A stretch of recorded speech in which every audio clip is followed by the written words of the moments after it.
Yeah, you have two options in life, right? You can take it or you can impact change. Everybody is essential. There's no business that's worth more than another Right. one. Right? How do you fund something that's not selling anything for 3 to 4 years? Painfully, just like any other business, you always find a way to do this. Aloha, everyone. I'm Rebecca Cummings. This is the Kailua Town Magazine podcast, the first one of 2026. And I am super excited to be talking to a guy I've known since day 2 of me arriving on island 20 plus years ago. Amazing, both of us. This is Steve Haumschild, owner of Lanikai Brewing Company, along with like a serial entrepreneur, I believe, which we'll get into a little bit. But most people in Kailua know him from Lanikai Brewing Company, which has been around over 10 years now. Yeah. When officially did Lanikai Brewing become a company? So it takes a long time to get permits to be a production brewery because it's federal, states, all these things. So we started it in 2011, Okay. but first beers weren't really produced and sold until about 2014, 2015. Oh, wow. Yeah. So we're over 10 years on either side of it. And, in this industry, we're kind of one of the older people now. Yeah. Yeah. So here's a question. We're just jumping into things right away. How do you fund something that's not selling anything for 3 to 4 years? Painfully. Okay. Painfully. Just like any other business, it's friends and family. You run out of credit card debt. You need to start with a little bit here and there. Yeah. And then you just have to be, just like anybody else that starts a business, you always find a way to do it. Okay. And it's capital intensive and it took a long time. Of course, we were in the building stages. We were working other jobs, obviously, to have revenue for the home and to get the business up and running. Yeah. But Put food on the table. Put food on the table, all the things you want to do. Yeah. So one thing that's cool. So I knew you. When I moved here in 2005, I immediately began working for Kailua Sailboards and Kayaks, which is now Kailua Beach Adventures, and you were my boss. You were one of the managers, right? Yeah. So that was fun. But one thing that you were always doing was brewing, just home brewing. When did that happen? When did you get interested in brewing? Like, when did you think did you dream of owning your own brewery at any point? Like, how did that process? How did that happen? Yeah. Yeah. Brewing. Yeah. Everything makes sense when you look backwards. It's kind of hard looking forward in life, but Yeah. at that time, it was like in the early 2000s when I became an owner of Kailua Sailboards and Kayaks and was just in that process. And I needed something as a distraction. With any business you have, you want a hobby on the side so you can, still have a life and feel distracted. And I was learning to surf at that time. Yeah. And I had a buddy that I would surf with, and we were both terrible surfers. And I knew how to fix surfboards, and he knew how to make beer. So we basically would go out, and we were terrible surfers. We would snap boards or put dings in them, and then we would repair boards while we're making beer. And it just kind of rinse and repeat. And then that just kind of kept going on from there. Okay. And then, beer is one of those things that when you give somebody a free beer, they love it. Yeah. No matter what it is. So you get this false sense of security. It's like, I could do this as a business. People love Let's do this as a business. And then we just kind of went down that path at that time. Yeah. Interesting. So it wasn't until I exited Kailua Sailboards and, started a couple other businesses and was just kind of developing the plan for coming up with Lanikai Brewing. Okay. Let's go back. Where did you grow up? I was born in Wisconsin, grew up in Chicago, went to school in Ohio. Okay. And then Midwestern. And then when did you exit the Midwest? When did you come out here? What was the journey getting here? So I did my undergrads at Ohio State University, and it was all based in science at that time because I was interested in medical school. And at the very last minute, I decided that wasn't the right path for me. Yeah. Trying to imagine Dr. Steve. Dr. Steve would be a very interesting title. You probably would have been great at it. Maybe. But it wasn't, it wasn't for me. And I decided to, make my mom proud and move into a tent in the woods and not go to medical school. But, Where in the woods? Like what state? What country? Yeah, so while I was in college, because I was very focused on science and degrees, I spent the weekends working as an expedition guide. Okay. Guiding whitewater and rock climbing and mountain climbing and things like that, just to stay focused on my studies and then get out, not be in the party scene every weekend all the time. Okay. So then when I kind of got out of the decision to go to med school, then I moved straight into the woods and worked as an adventure guide. Okay. So I was guiding whitewater, running a rock climbing program, guiding mountains, things like that. And this was in the early 2000s, and I was kind of one of the first generations that could make a career doing that. My father's generation, they're hunting and fishing and things like that, but couldn't really build an entire career around it. And Yeah. I got to the phase that I was traveling about 300 days a year, losing equipment in different countries, getting on a flight from here and there, and taking people on their dream kind of expeditions. Okay. But it became very lonely. I wasn't kind of fulfilling my dreams. I was fulfilling other people's. So I decided to use my undergrad degrees, and the only job I could get was at Hawaii Volcanoes National Park. Okay. It was the only place I had no desire. I was a river and mountain guy, not really a beach guy. Okay. So I took the job at Hawaii Volcanoes National Park as a sea turtle biologist. Okay. And that is what brought me to Hawaii. And then when I saw Hawaii for the first time, I was blown away. Yeah, I never wanted the tourism of Waikiki, and that was never really attracted to me. But when I saw Big Island, it was just, it's so wild and raw and Yeah. just big mountains and rivers and everything. And I fell in love with it. And that kind of started my journey into Hawaii. I see. You're taking people on their dream vacations or dream adventures. Was that your first step into being an entrepreneur? Was that your own company? Was that your thing? That was my own company. And then prior to that, I had a bunch of did sales. I did other things during college as side jobs. I always worked. I didn't come from a wealthy family or anything. So I was always working from high school all the way through. So I had a number of traditional jobs. And then really quickly, it was just better for me to work for myself. I can definitely see that. Yeah. Yep. Okay. Yeah. All right. Let's see. When did you move to Oahu? And did you move directly to Kailua? I moved to Oahu at the end of 2003 and Kailua in 2004. Okay. Yeah. Where did you move first? Into Oahu? Yeah. Aiea. Really? They're not. Yeah. Okay. Because, I had never been to Oahu. Yeah. And at that point, it's like, okay, well, we got to figure out where to live, and trying to, that was kind of just wasn't big time in the internet where you could find housing. And so you're very limited in what you could find. Right. Didn't last long in Aiea. And I was, fortunate to find Kailua very quickly and just fell in love with this town and the waterman lifestyle, and just the beauty of the town is very sleepy back then. You could bike everywhere. You still can. Still can. Just fell in love with Kailua and just never left. Okay. Got it. And we won't say where you live, but as long as I've known you, you've been in the same house. Have you been in that house the whole time? Yeah. And now so then we eventually bought the house, and then now it's, my children are growing up in the same house. So it's been about 25 years in the same house. That's cool. And just this old kind of tore down plantation home, got a great little deal on it. Yeah. Close to the beach, so I can go do whatever I want on the water. And so it's a wonderful place to raise kids. And now my kids get to grow up in Kailua. Yeah. Yeah. And I see, on Facebook, you're taking them up the pillboxes like you've done for forever, and just on the Big Island, they're hiking, they're outdoors doing the thing. Yeah. Which is cool. It's wonderful. I mean, I spend half my life spoiling them and the other half of my life angry how spoiled they are. So it's always this dichotomy of whatever, but you want to give your kids the best life possible. And Kailua is such a great family place, and they're stoked. They're stoked. They don't know any different, right? Well, this is their homeland. That's cool. Yeah, that's awesome. Okay, let's back it up. So, what's funny when you mention housing is that I came here from Guam. I lived on Guam and I worked on Guam for a year, and I got a job at Kailua Sailboards and Kayaks because I could teach a windsurfing lesson in Japanese, kind of. Yeah. But I remember going, where am I going to live? And whoever was emailing me was like, I don't know. Yeah. Look on Craigslist or something. Yeah. So it worked itself out. But again, I was very fortunate to have basically landed in Kailua, and I did move to Pearl City for 6 months, and I've been in Kailua ever since. Yeah. So how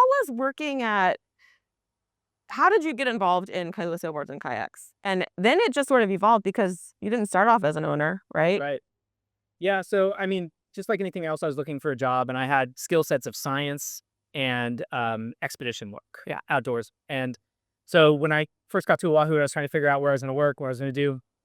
Kailua, all the research I could find through magazines and whatever else in the old days, was pretty limited, but Kailua seemed to be one of the adventure spots. Yeah. And so I cruised over to Kailua and then walked into just looking for like surf kayaks to be able to go surf the reef and things like that. Yeah. And they're like, well, if you know how to use one of those and roll a kayak, then would you like a job? I was like, well, I need a job, so why don't? And so it's a very small company at that time. And, it's just a handful of employees. And then I started kind of an eco tour program there that eventually took off and slowly worked my way into becoming an owner. Okay. By about 2004, 2005 is when I really took over and then had a partner in the business. So, yeah, obviously. Okay. And then stuck with it for all the way until about 2010 is when I exited. Okay. And then kind of went off on my own. Yeah. Yeah. And was that because you did end up going to business school? Yeah. At UH. I remember you were talking about this program you'd been sort of invited to, and you weren't sure what it was. I remember this conversation. Do I pay for a business degree, basically? And then a year later, you're like, that was not the case. I've worked my ass off. I am working my ass off. Yeah. So were you still at KSK at that time, or did you leave to do that? No, I was still there. So Okay. it was basically an executive MBA. Okay. And what that is basically people that are already working in careers already. It's designed around their life. So it's just a few days a week that are super high intense. It's not a 5-day a week program. And so then you have obviously all your assignments and things that you have to do on your own, but it's designed for people in the workplace already. Okay. So I took the executive MBA from University of Hawaii. And in that, it was about just under 2 years during that. And during that process, I didn't really learn anything. Okay. I was going to ask what you got from the program. Yeah, I didn't really, and MBAs are really designed for people to, be executive vice presidents in banks and work kind of in larger corporations, but they're not designed in any way, shape, or form for entrepreneurs. Okay. It doesn't really teach, most of the professors didn't know how to register an LLC. Really? Or had never owned a business. Oh, wow. And so Interesting. I was one of the few you go through as a cohort. There's 40 of us, and I was the only entrepreneur, only person that built businesses. Okay. Everybody else worked in banks and, finance and real estate and other things like that. So in that program, the only thing that I really got out of it was pretty awesome. I ended up with a wife out of it and a business partner. Yeah. Okay. And so I always joke when I go back and speak at the University of Hawaii that this was like the Hawaii's most expensive dating program. Because I didn't learn anything except I got a wonderful network out of it. Yeah. And to be clear, is your wife your business partner, or you found a wife and also a business partner? and also, my wife is also an entrepreneur. Okay. Runs her own business. She is a kumu. She's a native Hawaiian cultural advisor, professional hula dancer. Okay. And then my business partner is kind of the financial side of the business. Right. So so yeah, they're not the same. I just wanted to clarify. Yeah. I didn't think so, but yeah. Okay. Yeah. I think she would kill me if we had to work together.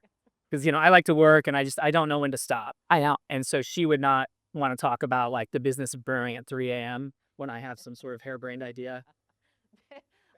So when we were at KSK, I remember because you had some roommates in this house that worked at the shop, and you're like, no work talk when we're at home. Yeah. Basically. So has that shifted to work talk at home now? Yeah, a little bit. We have conversations on what it is. Like right now we're in legislative session. Right. We're talking about, my wife and I talk about different bills that are like who we need to get in contact with about pursuing different legislation or things that might impact, my wife's Native Hawaiian. And so our children, there's things that might impact Native Hawaiian. Yeah. Rights and responsibilities and things and opportunities. So we do kind of talk story, but when you're an entrepreneur, that's your entire life it's not like you can turn it off. Right. Believe me, I know. It is, you are one with your life and your job. It's all kind of commingled.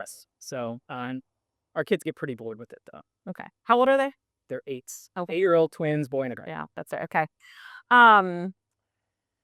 When you were getting this executive MBA, is that when you developed the business plan for Lanikai Brewing? Yeah, so I did. One of the things we had to do in that was come up with a business plan. Yeah. And again, we were all groups coming together. And so I was the only person that had started a business. So I had this brilliant idea, I thought at the time. I went to my group and said, how about I build the business plan? And I don't want to work on any other projects. You guys do all the other projects. And I'll just do this one. Yeah. and get it done, get us an A. And they all were like, great, that's great. We can work on finance, we can work on marketing and all this other stuff. And so, I was interested in I've always been interested in energy and science and renewable energy and waste to energy. Yeah. And I was always doing consulting on that. So I looked at brewing, knowing how wasteful it is in utility and energy and waste products and stuff, and just said, okay, well, if we can find a way to close that loop and use renewable energy in Hawaii, can you build a business model around sustainability in manufacturing Yeah. in one of the most expensive states? And so the project was ecologically responsible brewing, and that became Lanikai Brewing. So I'm pretty proud that we're still on that path. We're one of the most sustainable breweries in the nation. And our next few steps that we're working to finance is our next brewery, which will actually be a carbon negative brewery Oh, wow. and 100% off grid. Wow. Where are you planning? On the Big Island? To be announced. Okay. To be announced. Big I'll ask project you that it's later. taking years. I've spent 5 years on developing different technologies and researching stuff and finding locations that have, the right amount of sunlight, water, access, waste, all the things needed. So it's been a challenge. I'm sure. Yeah. Question I don't know very much about brewing, and I don't know how many people do. Why are breweries typically why is there so much waste involved, and how have you managed to sort of turn that around or do things differently? Yeah. So, waste can come in many different forms. Sure. So it can be, breweries can be energy hogs or gas hogs. Just use quite a bit of it. So, you have a lot of things that you're heating up things in certain parts of the process. You're cooling in other parts of the process.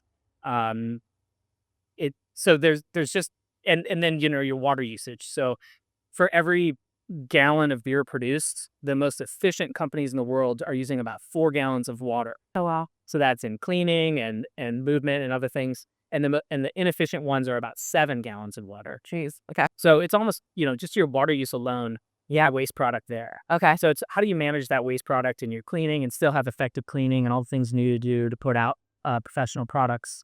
How can you reduce your reliance on energy needs? So we developed fully electric brewing back in those days. Okay. And knowing that even though Hawaii has the largest energy costs in the nation, and we're going to build an entire company based on energy costs. Yeah. The math that we came up with at that time is, well, our efficiency is going to be so much greater, and we're going to have 100% utilization on energy versus using traditional brewing techniques. Okay. And we went for it. And what I initially thought would be, a 5 to 10% savings on energy costs actually was even greater, in the 15 to 20%. Wow. So we were able to get out and get ahead of it. And then we developed fully electric brewing commercially. Okay. And then open sourced that and have sold about 150 to 200 systems globally now. No way. The ones that we use. Oh, wow. But we don't charge anybody for what we came up with. The manufacturers, we don't add on a margin on it because it is a better way, it is a safer way, and it has less reliance on energy overall. Okay. So a small brewer can start in the brewing industry using our system. Wow. And save hundreds of thousands of dollars in startup costs and different benefits from don't need fire suppression systems because there's nothing that can explode. Right. You can attach it to the internet and you can monitor your system online and, and introduce all this kind of sophistication that normally didn't happen in small brewing. Okay. That's really cool. Yeah. That's really cool. These systems, where are they manufactured? They're manufactured all over. Components are manufactured all over. So a lot of components are manufactured in, where the technology exists, where microchips in China and things like that, and different solenoids and things. A lot of it is assembled in Cortlands. Okay. At least our initial systems were. Okay. I'm not too sure where they're taking it now. Okay. Yeah. I was curious. We're on the 4th rendition of our system now. Okay. And it's just getting better each time. That's awesome. That's really cool. Yeah. And that's one thing that I really respect about you is that you will choose to do the more expensive thing or the harder thing when it's better in the long term. For instance, your cans are not held together by the plastic things that you got to cut. So, they're what's it's kind of like a light cardboard, right? They're made out of spent beer grain. Nice. So it's Okay. It's a waste product from the Right. beer making industry that is then put into it. And so those, the plastic toppers that you see on 6-packs of beer and soda and all that stuff, those cost about 8 or 9 cents. So our product costs about 51 cents. Okay. So it's a huge increase in it. But the big difference is if something happens with our pack holders and they end up, God forbid, they go to the ocean, Yeah. turtle can eat it. They disintegrate. They're compostable. You can bury them in the yard. Yeah. So it's just a better of approach, and it's the right product that we need in Hawaii. We don't need more microplastics. Right. So Totally. our company takes a lot of those steps to invest in products that we think are in the best interest of Hawaii, even though we know we're not going to be able to sell as many because our costs are going to be higher. Yeah. We're trying to do what is right, and our business is trying to look at not how much money can we make today and tomorrow, but like how sustainable and how many generations can our business be open. And if you divide your investment costs over generations, they don't look anywhere near as bad. Right. But if you're trying to make as much money as you can to buy a Ferrari tomorrow, then that's not the approach. So it's a different mindset. And Yes. Are you seeing, I think, I mean, I don't know, but it seems like you sort of were ahead of the curve in that regard. Have you seen more business owners, more people running things and making decisions, making those types of decisions? Or is there still this? I mean, it's so hard here just because the Yeah. cost of everything is more expensive than it is pretty much anywhere else. But what are you seeing in sort of like the brewing industry in general, I guess in particular, are you seeing people sort of start to adjust what they're spending money on or what decisions they're making in terms of products they buy and where they get them and things like Uh, that? I mean, yes and no. Yeah. Both answers. So, Okay. I mean, I think the brewing industry right now it's since the pandemic, it's been crippled. It's been crippled with, Okay. we're shut down for 18 months, couldn't do anything for 18 months. That obviously, and still had to pay all our bills and employees and things like that. Now we're looking at, rapid inflation and cost of energy, cost of everything going up. Margins have eroded down to single digits. Right. So it's a very hard time. So I think given if everything was equal, certainly the entire industry would go towards sustainability. Brewers are mostly scientists along the way, even though you wouldn't think of them as that way, but it's a very science-driven field, and most people want products that are more sustainable. But due to those costs, they're just not as affordable. And right now, the industry locally and nationally is in a survival state. Okay. So it's very hard to look at a product that costs 5x more if your consumer is not willing to buy it. I got it. I think because we did all these things early on and established that as part of our protocols prior to all of this, we've just been able to run with it and continue to go. So I think timing of when you invest in those things also matters as well. Okay. But I do think, hopefully there's a softening on the pressure of all industries, restaurants, retail, any of the smaller companies that are out there, and then people can get back into those sustainability efforts. Okay. When it comes on the corporate side, the big beer, most of them are owned by, publicly traded companies, and their job is to give shareholder returns.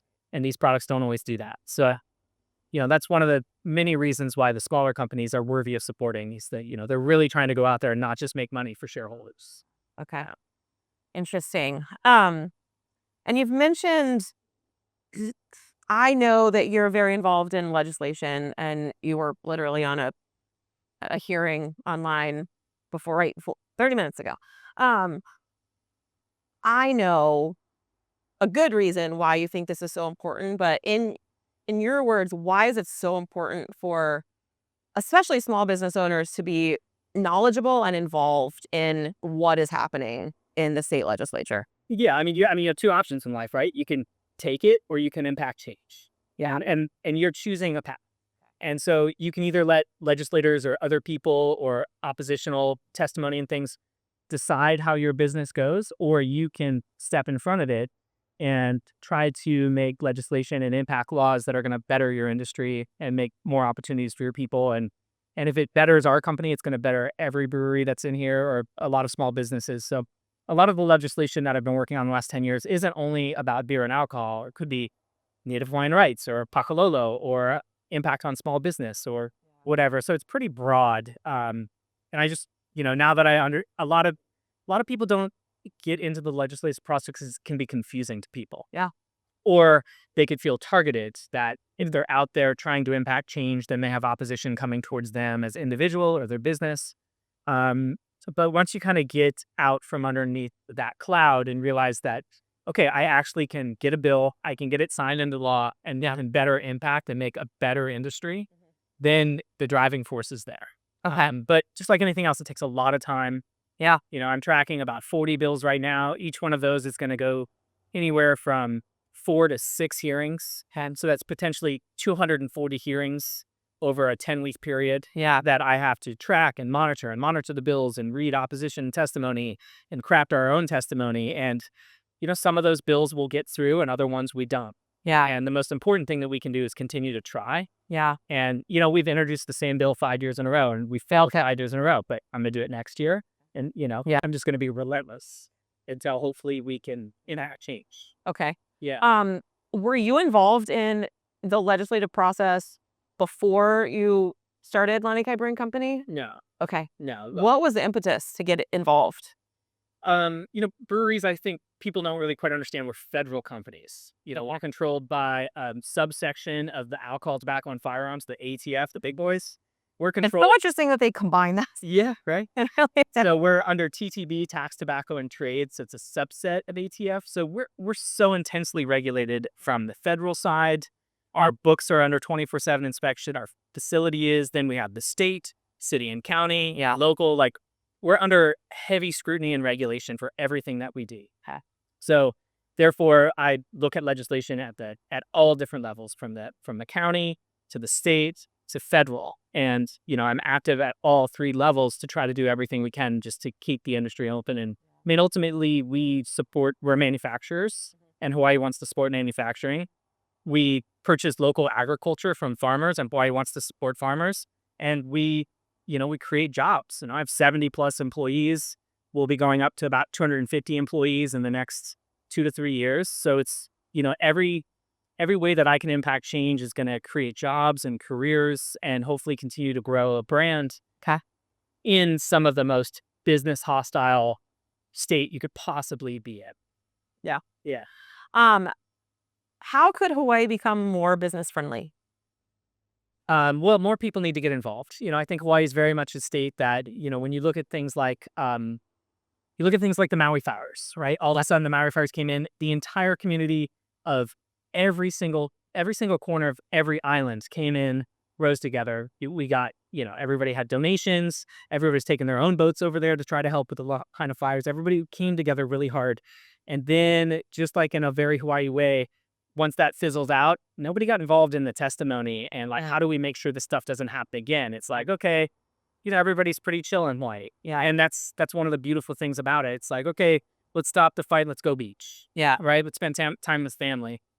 So Hawaii doesn't really have a ton of voting either. Like constituents aren't knowledgeable on who their reps and senators are and often don't vote. So I think, the best way to impact change is doing everything you can. And if that means just starting with learning more about who your state reps and senators are and meeting with him or her about things that are valuable to you, Yeah. that's a great first step. And then getting into the legislative process and then, finding people in your community that could be stewards and could be House reps or senators or governors and finding ways to support them as they kind of work their way up that very complicated political process. So, Yeah. The most important thing we can all do is kind of come together. There's always going to be differences between different sectors of the industry. But ultimately, like if we just look at it and say, okay, yeah, we're not going to agree on everything, but we're going to agree on enough to impact change. Yeah. So let's go down that route and let's make corrections every year and let's continue that fight. So I think that's the best way that businesses can do it. Okay. Interesting. Over the course of 10, 14 years, who have been some of the most helpful legislators you've worked with, like really trying to help Hawaii become more business friendly or make it, Yeah, I mean, your always your go-tos are anybody in your community, right? So where you're like, from my example, where my business is and where my house is are two different senators and House reps. Yeah. And then I've business on neighbor islands as well and homes on neighbor islands. So I contact anybody that is a direct representative for either our business or our home, and I start with them every single year. I meet with them before legislative session, look at bills that they think are going to impact the community, look at bills that we want to push forward. Okay. And usually those are your great, and even this year, I've met with a number of them, and we don't agree on some of the bills, and they're not interested in supporting, and that's fine. But the most important thing is building those relationships long term, so they know that you're going to be in the office, and they want to work with people who care. Okay. So I think all the Kailua reps and all the Kailua senators, for the most part, minus a few, are very open to having those meetings. Okay. And just having those open doors, even if we're on, starch opposition, and shoot to that. And I still meet with them and have great relationships because ultimately we're going to run into each other in the community. And Right. it's all about, it's not what I envision Kailua to be. It's what everybody envisions it to be. Yeah. So, they're doing everything in their power to help the vision of Kailua that they think is best. And I'm doing the same. And so ultimately, I have a lot of respect for that, even if it's opposition. Okay. Have you thought about running? Do you have time to run for something? I've been asked just, I think anybody that's really active legislatively is, somebody's like, you should do it. And, No.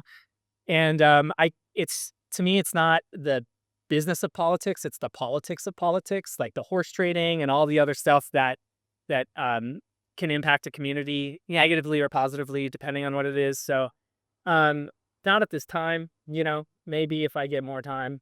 Yeah. I just think, I mean, you're much, I'm not involved at all. I'll just like, it seems that everyone, business owner or not, is kind of either really enjoying their life or raising kids, running a business, trying to just do all the things that matter to their like daily life. And then the people that get, not all of them, but the people that are in the Senate chambers and the House chambers, I don't know. Do you get, it just seems like there's a shift that happens and people that are on the ground over here, their priorities are something, and then something gets a little tainted once they get, you know what I mean? Yeah. So I'm the same way. I've been asked also, and I'm not involved in the legislative process at all.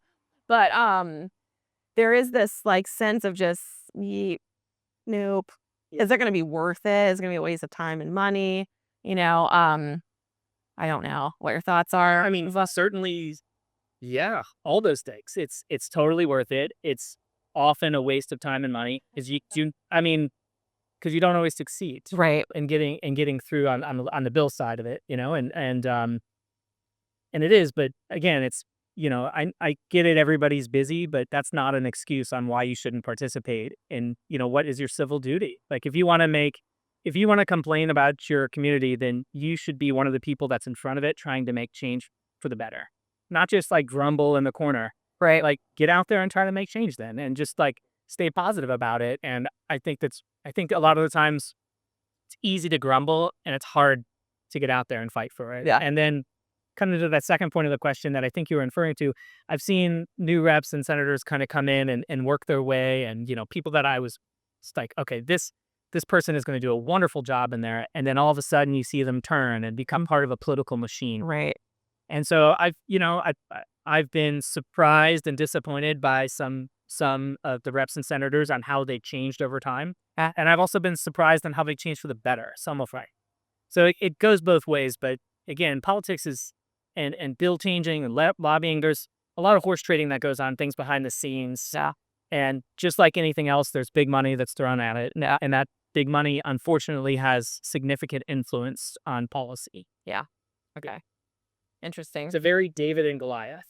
Yeah. Yeah. And it seems like that, it seems like there's lots of David and Goliath things happening right now. Like I was talking to someone else about the legislative process, and, it's turning into really large businesses versus really small business, because what benefits the big guys does definitely not benefit the small guys, and so and that's just one example. But okay, get involved, people.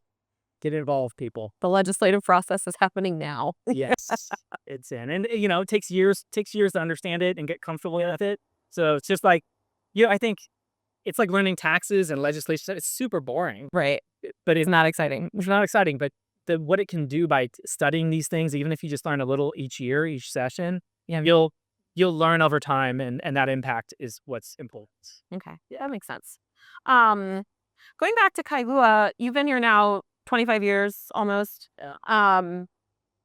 How have you seen it change, and in what good ways or less positive ways? What changes have you seen that really stand out to you? Yeah, I mean, and I bet everybody in every generation, I wasn't born and raised here, obviously, but every generation has seen change, and everybody's like, it was better back in the day. Yeah. And I think in the early 2000s, to me, Kailua was still pretty sleepy. You could cruise around. It wasn't jam packed streets. It was a bunch of small mom and pop shops and restaurants and places you go get a local deal. There's like Dae back in those days, and Zalale was around, and is much more affordable back then. And you go to the beaches, you go to Kailua Beach down Kalaheo and never see anybody. Lanikai was open During the weekdays, Lanikai was empty. all the time. Empty, yeah. Yeah, Yeah. now Kailua has definitely gone through change. Kind of when large corporations purchased the majority of the business in Kailua and started, ratcheting rents up. That's when I really started noticing a change of the business landscape here. Because how it's nearly impossible for a startup company that needs a brick and mortar to be able to start, survive, and then thrive in this town. Like so, and our town deserves small startup entrepreneurs. Like, Yeah. if you look at small business, it produces about 75% of the jobs in the States. Okay. Like, and you look at like these local restaurants and shops and things, and these are just community members that have invested everything in trying to make Kailua a better place. And they put in all their money, all their time. They're sacrificing, maybe seeing their kids' baseball games on the weekends or whatever. And they're just getting beat up by just these rising costs that only large corporations can really afford.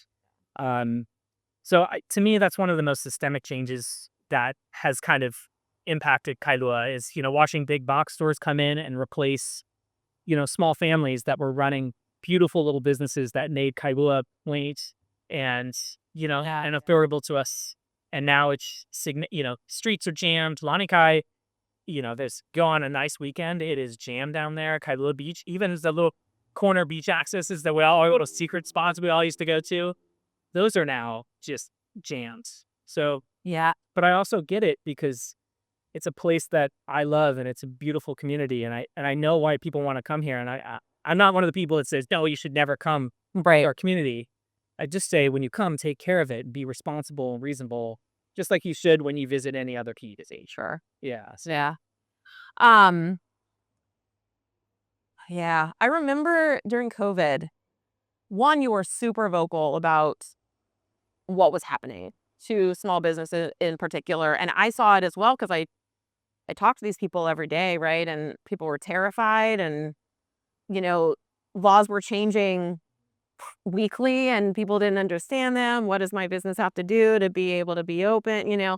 Um, and I really, really appreciated that because not very many people were doing that. I mean, I did it a little bit, but you were much more vocal and public. What did you feel targeted by that?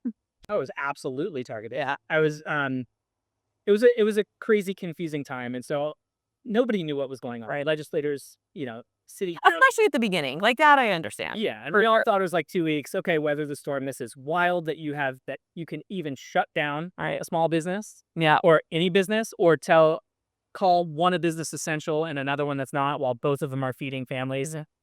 I'm not going to get on that soapbox, but it was a very crazy time, and I felt it was my responsibility to be one of the people. Like, I'm not the type of person to be, the nail that sticks up kind of gets beaten down. Yeah.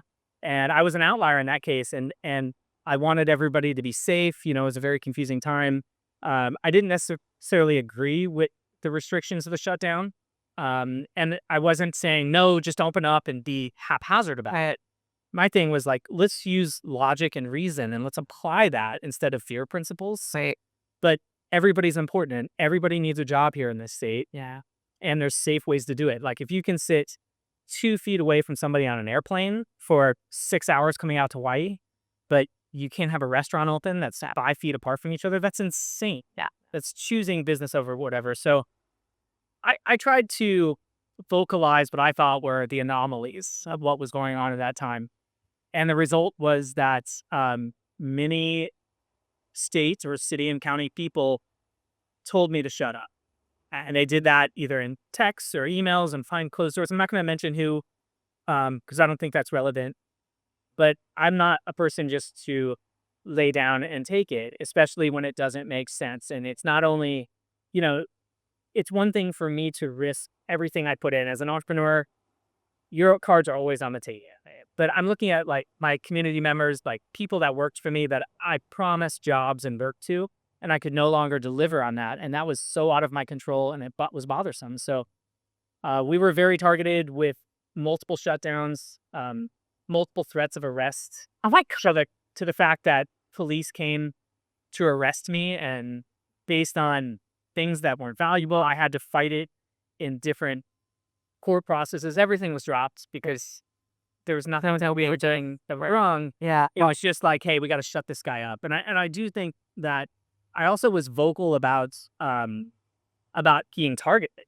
Yeah. And I think I wanted people to know it's like you should have your voice, and if you're gonna get just be prepared that this could be could have a negative impact on your business as well. Yeah. But to me, it was more about being broad and saying, okay, this is insane, and then you have to. Everybody is essential. There's no business that's worth more than another one. Anybody that's here open, they're experts in what they want to do. Nobody wants to harm their community, so let them, as experts of their own business, determine the best way and safest way within broad regulations. And then customers can go where they feel comfortable. And let everybody decide on if they're not comfortable, then they shouldn't go support that. Yeah. Yeah. But then obviously the other issue that came up is the rules were confusing and conflicting. And when you go for clarification, whether that's city, county, state, wherever you went, they were not willing to clarify any of those laws or guidelines or proclamations, but they're willing to punish you on them. Right. And those are gnarly times, and I'm glad those are past us. And I hope this never happens again. And if it does, I hope people are there to fight. Seriously. Agreed. Well, I'm glad. I appreciated you because I was just the one that went into the store without a mask on all the time. That was my fight. I was like, screw you. Not doing it. I'm not showing you a card. Anyway, but I appreciated that a lot. Also, going back to that time, you're talking about how busy things are and how crowded the beaches are and stuff like that. I do remember what else you're going to do.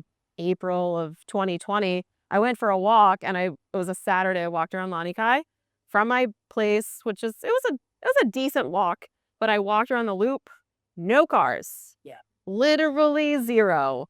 And that was kind of a nice thing for a little bit. Yeah. Like our town, our Kailua is just Kailua, and no one's here that doesn't live here. Yeah. But I understand that visitors are important, and I'm not anti-visitors, but that was a nice little thing. Anyway. Yeah. Let me see. So because I haven't actually talked to you one-on-one about this. You last year opened the restaurant in Volcano?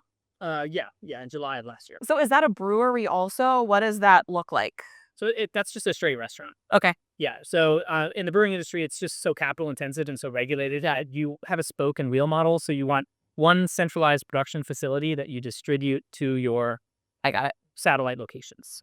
So that's kind of where we are now. We're opening multiple restaurants across the state. Nice. It's Lanikai Brewing though. So Lanikai Brewing restaurant. All under Lanikai Brewing. Okay. Yep. All under the same franchise. How has that been in the less than a year? Well, in Volcano specifically, it's been a little wild because we've had 41 volcanic episodes that, have been crazy. But, that's where I opened up as a community that I love as well. It's in Volcano Village. Okay. And I've spent just as much time there as I have in Kailua over the years. And it's a sleepy little community. Imagine if it's only, a few thousand people that live there. Yeah. It's essentially a retirement community. Yeah. It's chilly. It's cold. It's right by the national park. Gorgeous. Yeah. And I had an opportunity to build a restaurant in my other favorite community. And it's been challenging to, initially it's that every few days I was on a flight back and forth between which islands Yeah, and then now that it's kind of up and established, it's smoothing out, and we're kind of getting into our reins, and Yeah. um, so it's been challenging, and some of the next ones we're opening are going to be on Oahu, so that's thankfully that's just a drive instead of having to get on a plane. But it could be a longer drive and a flight, It might, depending on yeah, where they are. could be, Okay. yeah, That's awesome. That's yeah, exciting. What and so you do seasonal beers, correct? Are you still doing that? You yeah, did that for a while. yeah. So Lanikai, so I mean, our brand is based on locally sourced ingredients, Right. right? So every brewer in the state deals with the usual suspects, right? Pineapple, coconut, all these ones. But our brand was built on kind of taking the Hawaii food scene back in the early 2010s and looking on how chefs were inspired by ingredients like koha berry or starfruit or whatever, mamaki. And every one of our beers uses locally sourced agriculture Okay. from different farmers and growers. And we build our brand around that. So Okay. if we make a mango beer, then when mango season's over, no more mango beer, right? And there might be seasonal fluctuations in between. This year there's more sun, so the mangoes are sweeter. Okay. So it takes kind of a terroir impact, kind of how wine does. So we have our flagship line is based on ingredients that we can source year round. Okay. And then, sometimes there's just small doses of seasonal ingredients and then we have, one-off batches or some that will run for 3 or 4 months at a time. It Okay. really depends on what we're utilizing to brew with. Okay. Yeah. Cool. What are your top 3 favorite beers that you've ever produced under Lanikai? Okay. You're going to think this is a cop out, but I'm going to answer this question how I always ask this question. I love beer, and we make spirits now too, and I love all forms of it. I love how it is something that always brings people together, and whether that's in hard times or talking about tough conversations, whether that may be legislation or maybe COVID or friends going through something together, or it can be in celebration or whatever. So the favorite beers that I have it's the beer that I'm sharing with somebody at that time. So I always remember the conversation, but I never remember the beer. Okay. So to me, it's what brought us together. And I don't care what it is. Okay. It's just, to me, it's like a medium that brings people Okay. under kind of just, okay, we're gonna get through this conversation, whether it's negative or positive, whatever it is. Um, beer has its own timing. You're gonna be done with it. Could be a minute or 15 minutes, and then that conversation is quick as you want, or prolong it. It's just a great way for people to be able to come together. So, I, the one that brings me together is the one is Haumschild, right? Okay. I like that. So then what is your top selling beer or your top 3 selling beers? Like what do the people seem to really love? And I know like the seasonal beers obviously won't be Yeah. in that category, but Yeah, I mean, most people kind of gravitate towards your daily drinkers, like something that's a lower ABV, so they can have a few of, still be able to get home safely, yeah. and responsibly. So, we have a pilsner made with mamaki that's probably our number one selling beer, and then I think next behind that would be an IPA. A lot of people that are getting into beer really like the hoppiness of IPAs. Yeah. So I'd say those two are probably our top sellers. Just they're popular, they're easy drinking. Yeah. They're not like extreme flavor. Okay. They're not in your face. They're approachable. They pair well with tons of different food and other things. So Okay. yeah. Another thing that I always find fun is the names of your beers. Like the first sour beer I ever had was the Rubba Slippa. And that is one of my, you can't drink it with everything. I wouldn't, you know what I mean? But man, that one was like, I loved that. Yeah. But how do you come up with the names? Is that you? Is that your team? Yeah. Well, I mean, everything started as me, but now we have an entire team. Yeah. And the credit of the business goes to the entire team. Sure. Right. I just happen to be the face bits. Yeah. And but it's unfair that the entire team isn't credited. But yeah, we sit around and just kind of think of things that are like, catchy or interesting or unique to that, or a play on words.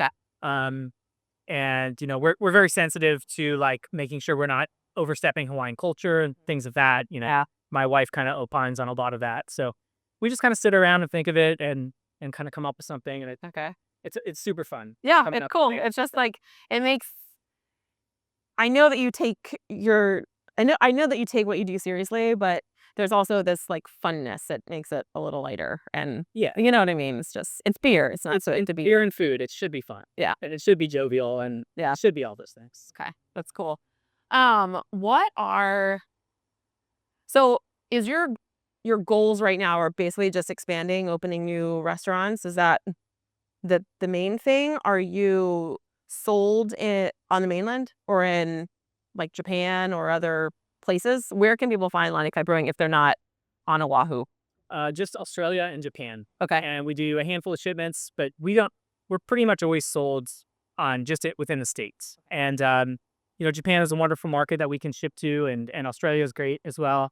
The Going back to the mainland is very challenging because of the cost of shipping due to the Jones Act, or kind of the shipping act that kind of drives a lot of Hawaii's expenses. So it's very hard for us it's cheaper for the shelf price to the consumer to sell to Japan than it is to California. Seriously? Yeah. For right now, if I get a container to Japan, it's going to, 40-foot container, big semi truck. It's going to be $3,500, $4,000 full of beer. Okay. If I send that to California, I'm about 14,000. Okay. So all of that is going to end up going into the distribution market, and margins get added on. But so it becomes nearly unaffordable for us to be able to distribute to the West Coast. Okay. So since we're not required to use the Jones Act to go to foreign countries, it becomes much more affordable because there's more shipping competition. Interesting. Yeah. Okay. Wow. All right. That's interesting. Yeah. Fun, huh? Always exciting. The cost of doing business in Hawaii.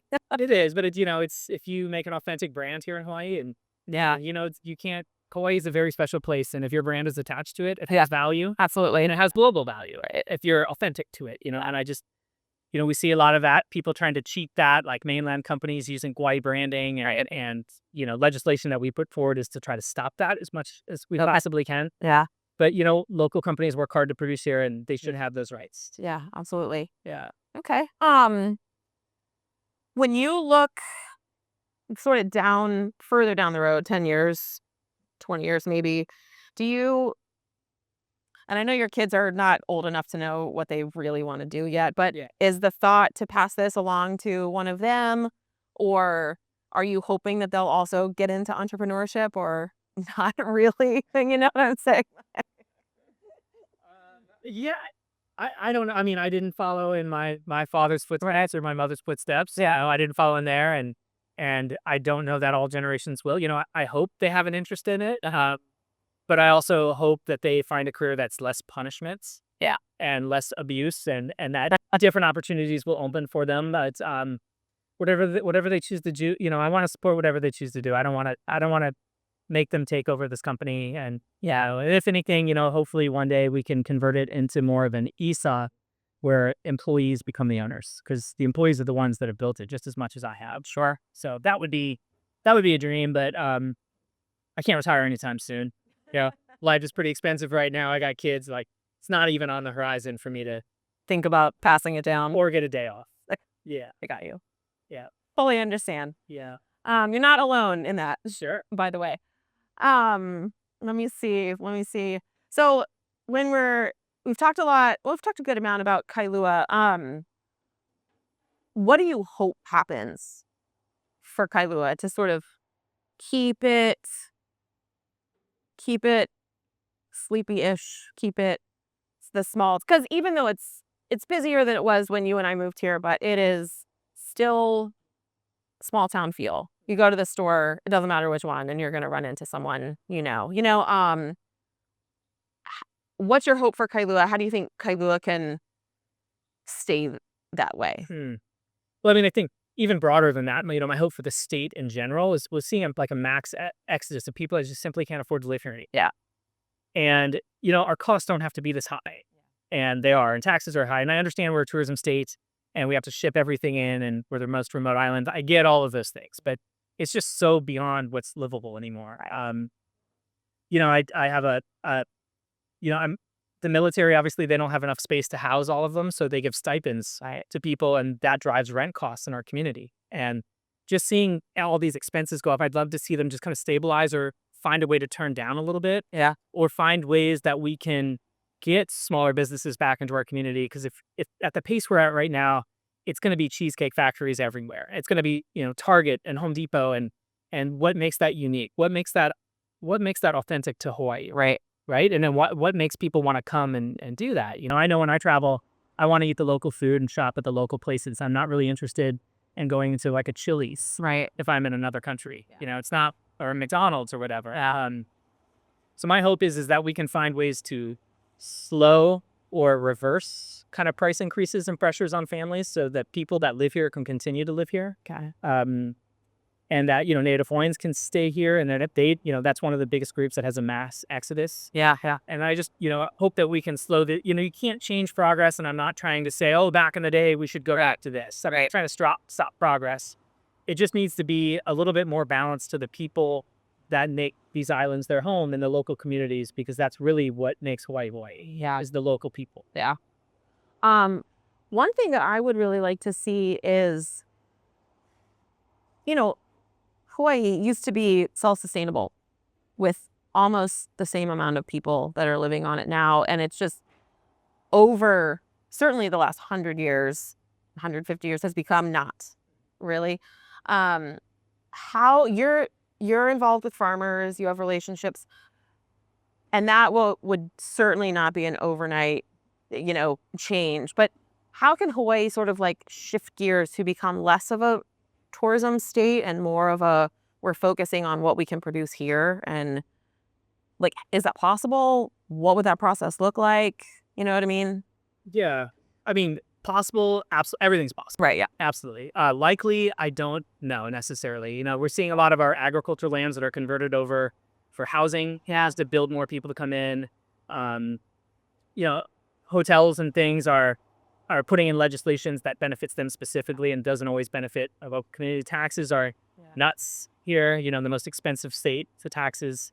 So, kind of converting Hawaii into more sustainability can start with energy and foods. Okay. I think those are the biggest resources. That on the agriculture side, a lot of people are small farmers and can only afford a few acres of land, and the land costs, and you're going to grow lettuce on that land, and you still have to be able to afford the taxes and the increases. That is very hard for small kind of micro farmers in that region, and they also have difficulty.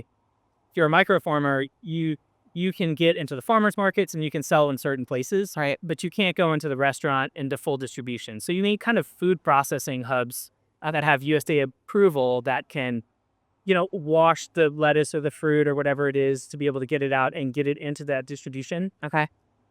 Because growing is different than distribution. Right. And, farmers work their butts off to try to produce the best that they can. And then it's a whole nother business for them to be able to get it out in the market and chase invoices and all those things. So kind of centralizing a lot of that food production, I think, could be one. And this is not a very popular belief, but Hawaii doesn't have a slaughterhouse. So even though we are the largest cattle farm in the United States, all of the cattle for a meat cost, all of it goes to California for slaughter, and then seriously comes back processed. Really? There's no community wants a slaughterhouse. So we don't even slaughter, and whether or not somebody eats meat or not, it's against that. Sure, yeah. That's one of the main reasons that's driving those industry costs, is because now you're taking a live cow, shipping it to California, slaughtering it, and then sending the goods back. No way. I did not know that. Yeah, so all the packaging and stuff is those are one of the costs that we could easily do here in our state that we could turn on. It's heavily regulated, that's fine, but busting through and having priority in state legislation to find ways to be able to do that is massive and could instantly start turning, some of these things that we have. Wow. Yeah. Okay. Interesting. Okay. Yeah, but back in the, I've been fortunate to learn a lot about like the old Hawaii days for contact, and it's about 1 million people here. It was fully sustainable. Right. People worked about 3 days a week. Everybody was fully fed. Everybody was pretty happy. Had a ton of time off for spending time with their family and in the water. Yeah. So, our state's got about 2 million people now, 1.5, somewhere in that range. So, the underpinnings are there. Yeah. But we seem to chase tourism so much. Yeah. And of course we need tourism, but, we just got to shift our focus. Yeah. It has to be more livable here for the local people that are already here. And it starts with small changes. Yeah.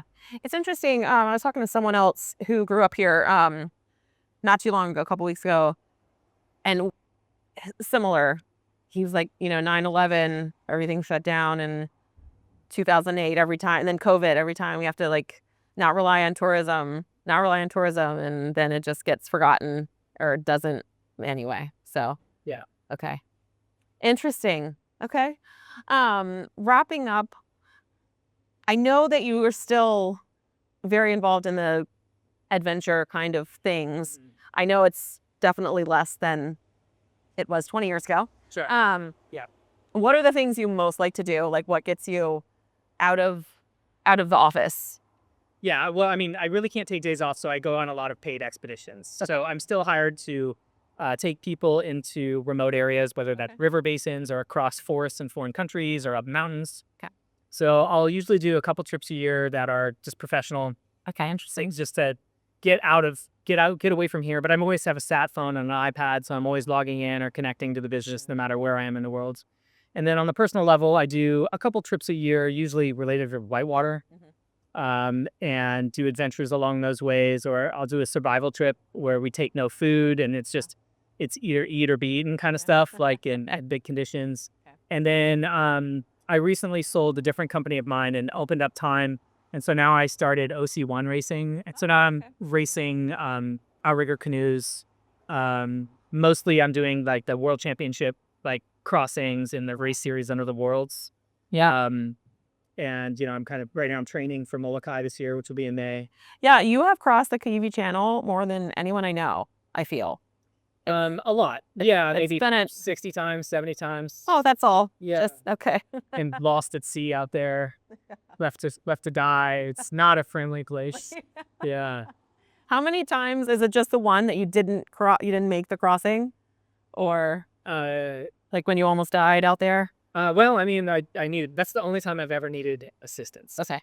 But yeah, I lost it. That was the only time I've been lost at sea. I believe it or not, one other time I was lost at sea between Florida and Cuba. It's a different story for another day. Yeah. Yeah, Hawaii was pretty brutal. The Hawaii one pretty brutal. And I don't wish that upon anybody. Sure. It's terrible. I believe it. It's terrible. I'm glad you were rescued. Yeah. That's good. Yeah. Okay, I think, is there anything that you really want people in general to know about you or the company, like what your priorities are, why it's important to support small businesses here, like anything that we really haven't talked about yet?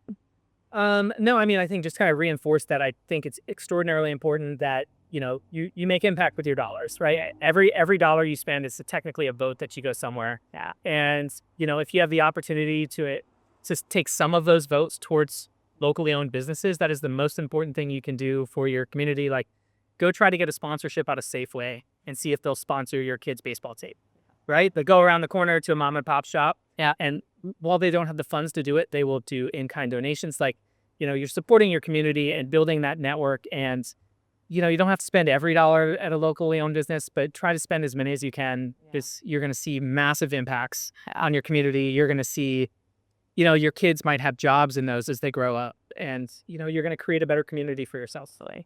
Yeah. Very cool. Okay, awesome. Well, thank you so much. While we're here, what are your seasonal beers that you currently have?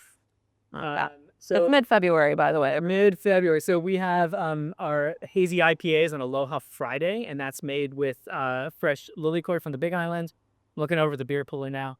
We have our Shave Ice series that's been super popular. Our Shave Ice seltzers had taken a wild ride, and we just did a massive partnership that we're about to announce here coming in the next couple of weeks. Okay. You see big impact on that. Okay. And then we have our sour series over there that is using passion orange and guava. Okay. So pog sours. Nice. Awesome. Yeah. Very cool. Well, I will drink some later.